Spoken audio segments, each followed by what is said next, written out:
Well, hello, everyone, and thank you for joining me. I'm Jill Bloom, Group Publisher of Roofing Contractor, and welcome to our Best of Success podcast show. It's always an honor to have with me Trent Cotney, partner with Adams and Reese. Trent, thank you so much for joining me. Bill, thanks for having me. So, Trent, lots to talk about this week since there's been a lot of updates and changes, especially with what's going on in Texas. What does everybody need to know? Sure. So we were watching closely, and we talked about it several times on prior podcasts. The FTC had issued a ban on pretty much every non-compete. There were a few exceptions here or there. It was supposed to go into effect September 1, just a couple of days ago. But fortunately or unfortunately, depending on which side you're on, the district court in Texas that had already granted a preliminary injunction made a ruling that and basically throwing this ban out. And this affects not just Texas, but nationwide. So the ban no longer exists. What does this mean for everybody out there? It's business as usual. So whatever non-competes you had, your state law will apply. Some states don't allow it, some states do, but nothing has changed as far as non-competes go. This one was thrown out. And based in the sort of where we are, Jill, as far as the current landscape legally of this, challenging agency authority, doesn't surprise me. I think we kind of foreshadowed it a little bit that there were Yeah. some issues constitutionally and otherwise here. So yeah, if you're an employer, great news. If you're an employee, not so much, but Well, I find it interesting, Trent, in this case, since this court in Texas ruled against it, that covers it nationally. How did that work? yeah, based on the way that the ruling came down, which it was a Okay. determination of the fact that it was not only unconstitutional, but that the agency had exceeded its authority. That ruling in and of itself was enough to put the entire rule on hold. So it was how the issue of law was framed and the subsequent response to that. And that's kind of what we anticipated. This would not be an isolated, event similar to what we saw with the Corporate Transparency Act in that Alabama case where it was just, left in Alabama. This one, we knew that once a decision was made, it would affect everything nationwide. So, Yes. All right. Well, mainly good news, right? yeah, So the other thing we were talking about, Trent, was some of what the FTC was ruling on regards to fake reviews. And yeah. we've got a good friend in the industry, of course, that just dealt with this recently, also in Texas. But it was a huge thing. So what changed, and what's the update? It is, contractors everywhere, businesses everywhere depend on reviews, and it doesn't matter whether it's, Yelp or Google or Angie's List or wherever you're going to put reviews on. People look at reviews to determine, a company's reputation. Sure. So the Federal Trade Commission put out a final rule, and in the final rule, there's a lot to digest. But if I'm going to give you sort of a high-level overview, there are certain things that they said, you can't do. One is you can't do fake reviews, you can't purchase them, you can't issue them regardless of whether they're positive for you or negative against somebody else. Next thing that they said, look, if you are going to write a review for yourself or have an employee write a review or an insider write a review, you got to disclose that you're an insider. So people know what they're dealing with when they do that.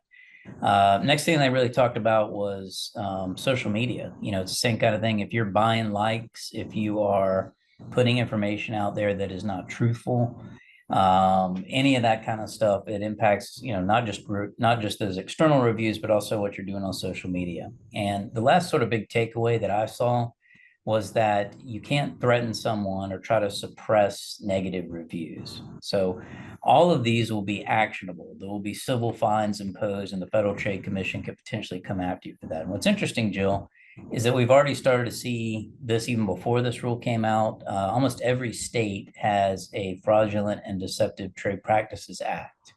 And what that means is that if you're advertising or if you're putting yourself out there, if you're being deceptive, and consumers are relying on that, that consumer potentially has a cause of action for you. So we have seen some cases where people are bringing these types of lawsuits saying, hey, you sold me a bill of goods based on your reputation. Your reputation is entirely fake. So interesting to watch. And this did put some good guidelines out there. Don't know I don't really see this one being challenged as much. I think this is well within their authority, so we'll see, but definitely, some interesting tidbits there. Yeah, no, absolutely. Truth in advertising. Absolutely Yeah. need to put the truth out there. So talk also, Trent, there are some events coming up that you're going to be speaking at. That'll be great for anybody who's local in those areas. Where are you going to be speaking at and what are you going to be talking about? Sure. So, fall's always a busy time of the year, on the road constantly. So, a couple of days, end of this week, I will be at FRSA, where I will be speaking on contractor licensing and contract provisions. The following week, I'll be at FEI Group in DC, where I'll be speaking on the telemarketing rules, changes in the solar code, and how to get code upgrades for insurance. And then I'll be at RCAT, where I'm going to give sort of legal updates at their expo. And then obviously Western States at the end of the month, which I assume I'll see you there. So, Absolutely, for sure. yeah. Most definitely. Mhm. Yeah, that's always a great event. Lots of contractors Fantastic out event. there Yeah. on Good the people. west side of the country. That's awesome, Trent. Well, anything else making your phone ring that we should talk about? It's just been a busy, busy time. It seems like contractors are still doing well. It seems like there's still a Yeah. great backlog out there. Everybody seems to, still be busy. But, we're seeing a lot of the same things, even with the storm starting to come. There's Mhm. still been some problems within insurance. Insurance is slow to pay claims. Processing claims can be difficult. The regulations have increased in a lot of different areas. So for our contractors out there that are doing, storm and restoration work, it's become more challenging. They've had to adapt, maybe diversify what they're doing and getting into retail as well. But challenging times, I think those contractors that are able to adapt will, succeed, not have any issues, but definitely see more of this to come, regardless of how many storms we got this year. So. Well, sounds great, Trent. It's always great to get your insight legally as what's going on because we know with everyone that you're talking about talking with across the entire country, you always have your finger on the pulse. So thank you for that insight. Yeah. If anybody has any questions, how do they find you? Where do they go? Sure. You can email me at trent.cotney@arlaw.com or hit me up on social at Trent Cotney. Sounds great. And if anybody has any questions for us, it's roofingcontractor.com or wconline.com. And while you're there, make sure you sign up for all our free content, especially sign up and register for our website. Sign up for all our new e-newsletters. We've got our safety advisor. We've got Techo Simas, as well as a few others on walls and ceilings. But most importantly, stay safe and healthy. And we can't wait to talk to you soon. Thanks again, Trent. Thank you.